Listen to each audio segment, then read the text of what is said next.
guys. We got the Terminator and a 2020 Shelby, guys. This is crazy because I've never been in a 2020 GT500, surprisingly. God, so that's a 5.2 Predator motor. This shit's like ancient technology compared to that shit, but nonetheless, badass car. Shit looks so menacing. Golly, that shit looks so good. I think right here it looks sick. Holy moly, shit looks so good. All right, guys, so this is my buddy Martin's GT500. He has pretty much bone stock besides cosmetic stuff. He's got some BC Forge wheels that look amazing on it. Stock exhaust. He has this is a OEM wing that's off the carbon fiber track pack GT500. And this shit looks absolutely clean. And this is obviously the signature blue Shelby color, which is great. Guys, for 760 horsepower, you could daily drive this shit. You could take this shit anywhere. So we're gonna do a little drive on it too, test it out. I'm really looking forward to it. We'll check out the inside a little bit, but we're gonna get some POVs for you guys as well.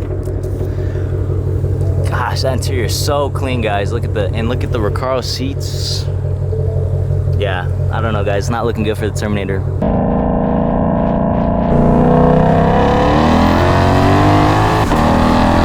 Oh my God. Oh my God. Yeah, guys, this car feels great, especially for being bone stock. The exhaust sounds really good. I can only imagine what actually modified ones can do, because shit, this shit feels crazy.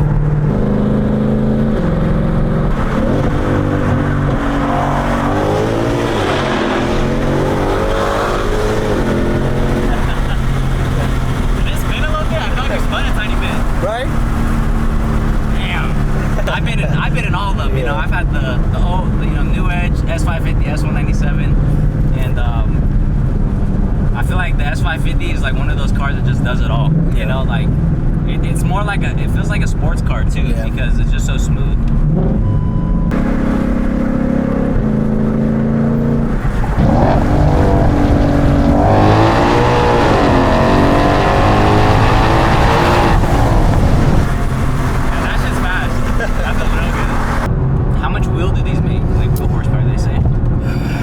Around 685, I believe. 685, okay. Yeah.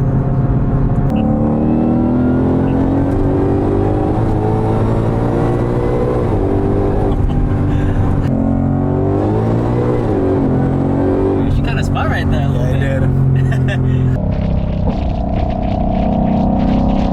Yeah,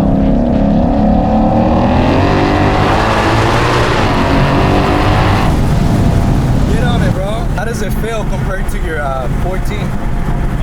I feel like it's different because I'm used to driving stick, you know, but it feels, I think this one's definitely faster for sure, you know, but they both feel really good in comparison, you know. Like you said, they're two different cars, you know. Welcome back to the channel. Today, we are tinting a vehicle. This is a Toyota Corolla. We're doing a back half removal, as you guys can see. This has some old film, so we're gonna yank that off. And I'm right now currently prepping the front windows, as you guys can see. I just have my solution. This is just dish soap and water. And we're just cleaning up and prepping the front window right now. Taking you guys along the steps. This is nothing really crazy. This is kind of like the boring part, but a very vital part when it comes to cleaning the windows, because if you don't have a clean window, you're gonna have a dirty install, which is not gonna look good at all. Similar, very similar. You guys use like similar techniques for sure. You want the car, the windows as clean as exactly. About here, brothers. Exactly. So right now we're just scrubbing the window down with a scrub pad. We are doing a bottom load tint job as opposed to a two-stage top loading tint job. We got Hugo, filming Hugo behind the camera. Say what's up. Hello. Imagine. Hello. Just hello. How you doing, sir? How are you guys doing? Yeah, we're just gonna prep this window, and then after we clean the window thoroughly, we already shrunk the film to the glass, so we're all good there. As you guys can see, after every pass, I clean it. That's just habit now since I've been doing it for a little bit. I didn't used to do that. And then I'm gonna grab one more tool. We're gonna clean out these edges, and then after that, we'll show you guys the proper install. We'll see you guys in a bit. What are you doing, brother? I'm removing the window. He's going through it. He has a hard job. Look at him. It takes long. You gotta heat it up for a while. Sometimes it leaves a lot of residue. I feel like people, this is my first time seeing a removal ever. And guys, I feel like people do not understand the process behind. See, with the removal, see, this is why you guys clean the sides. Look at all that dirt. You keep doing that until you virtually see nothing. If this one had felt seals, I would probably tape them up, but these are rubber seals, so you just clean them out really good. So like that dirty, clean side, and you just want to keep doing that until you virtually see no dirt. It's very tedious. But you want to get a good install. You don't want to have any debris. Brother. Still heating it. Yeah, that's a whole process, bro. Hell no. That's a process, brothers. Don't do, guys, you can never be too clean with certain windows. You guys want to have the surface as clean as possible. So the more clean it is, the better. These squeegees are kind of dunzo, but we're making them work right now. You can do this off the car. I like doing it on the car. But we're going to put the film on the glass. You're going to tack the film down. Be careful not to crease it because that can happen. So now that that's filmed, this is our liner. So we're going to yank off the liner, and then that's going to go on the inside of the window. I wouldn't, you can use it, but that's not even distilled water. This one has distilled water with baby soap.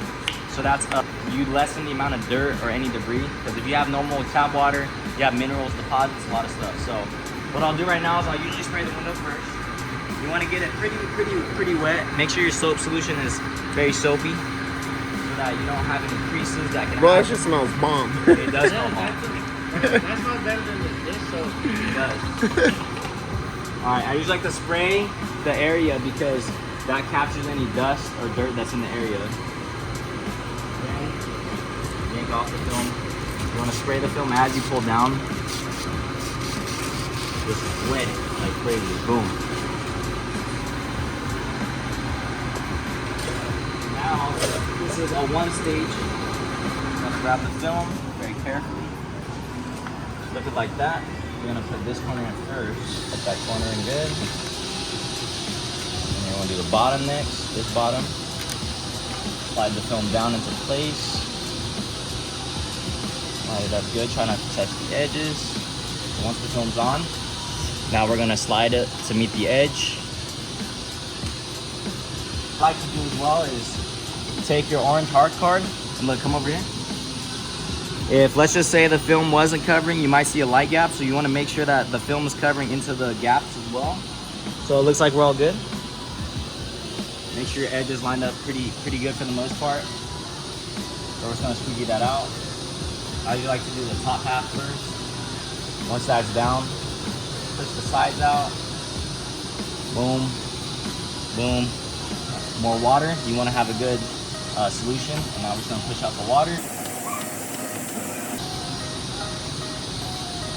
We'll use the orange card again. Boom. And you guys can use a little heat, but the film should be tacked down pretty good all the way now. So now we have this bottom edge. And we're gonna push the rest of the water out. Boom. Then I might have, use some firm pressure. You like to push out the rest of the excess water. Install at Alex SVT tinting classes. And we're gonna do that across the whole car. The same process, however many windows there are. But Nate's just getting off the old film, which takes forever sometimes. So you can see this film is kind of purplish, which does indicate that the film is, it might not be old, but it might just be a weak material. So you can tell like it just, the color's purple, and when it turns purple, you know that the film's aged. So we're gonna do that. We'll update you guys when we get the film off and we'll install. All right, guys. Just finished this up. Car is fully tinted. Looks good.